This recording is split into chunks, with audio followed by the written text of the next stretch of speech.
Have you ever wondered if the greatest scientific genius of all time believed in magic?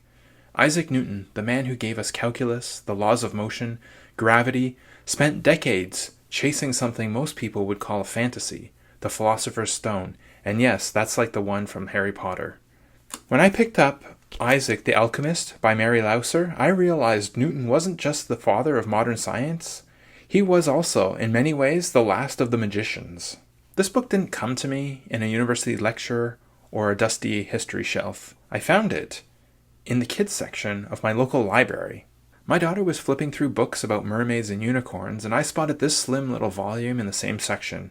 I picked it up, read a couple pages, and instantly knew I had to take it home. Why, you may ask? Because lately I've been thinking about magic, dreams, and strange abilities, things on the edge of what we call real, and alchemy feels like it lives in the same sort of twilight zone. So I thought, if Newton, of all people, took alchemy seriously, maybe we shouldn't dismiss it so quickly either. Newton's early life wasn't glamorous. Born in Woolsthorpe Manor in 1642 on Christmas Day, he grew up quiet and isolated.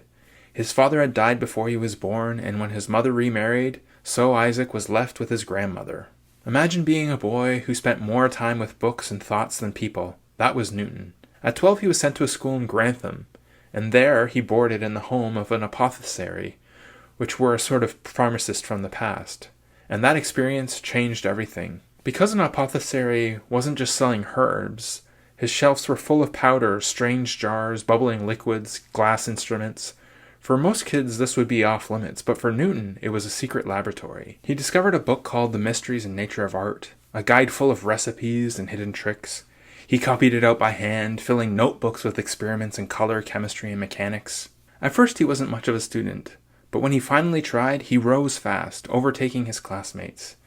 His curiosity expanded outwards, the constellations, astrology, astronomy. Back then, these weren't separate fields of study. To map the heavens was also to read destiny. He devoured Mathematical Magic by John Wilkins, a book of mechanical wonders, windmills, automata, machines that seemed alive. To Newton, these weren't toys. They were the keys to understanding reality. He built his own devices, a water clock, a miniature windmill. He wasn't just reading about the mysteries of nature, he was testing them, shaping them with his own hands. Then, at 16, everything stopped. His mother called him to return home to run the farm. But it was a disaster. He couldn't farm to save his life, and he spent more time sketching diagrams in the dirt and staring at the sky than tending crops. Eventually she gave in. Isaac wasn't a farmer. So he went to Cambridge University, but there he was told to read the classics, Aristotle, Latin, all dead words and old ideas. He hated it. Instead, he hunted down the works of Galileo and Descartes, the new thinkers, the ones asking the dangerous questions. One day he bought a glass prism from a market stall. He held it to the light, watched the rainbow spill out, and asked why. That little triangle of glass would lead to one of his most famous discoveries. Then, in 1664, a blazing comet lit up the night sky. People whispered it was a sign of doom, and soon doom did arrive. It was the plague, the streets emptied, and thousands were dead. Cambridge shut down. Newton fled to Woolsthorpe, and there, in the quiet of the farmhouse, in a room with a big window and fireplace, he lived his year of wonder.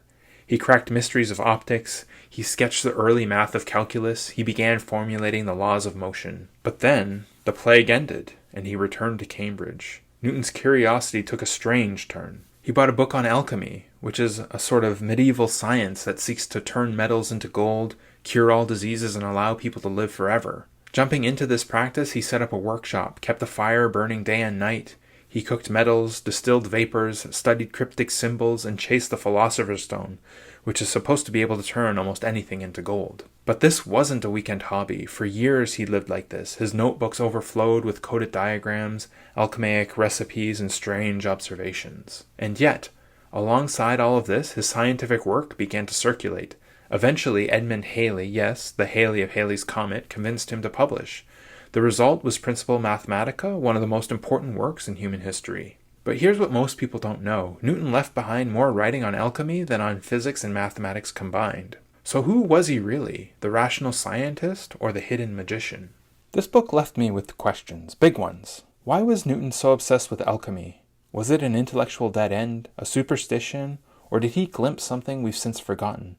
Could there be other ideas just as important and useful in those coded notebooks? We like to tell ourselves that science has replaced magic, that reason banished superstition. But maybe that's too simple.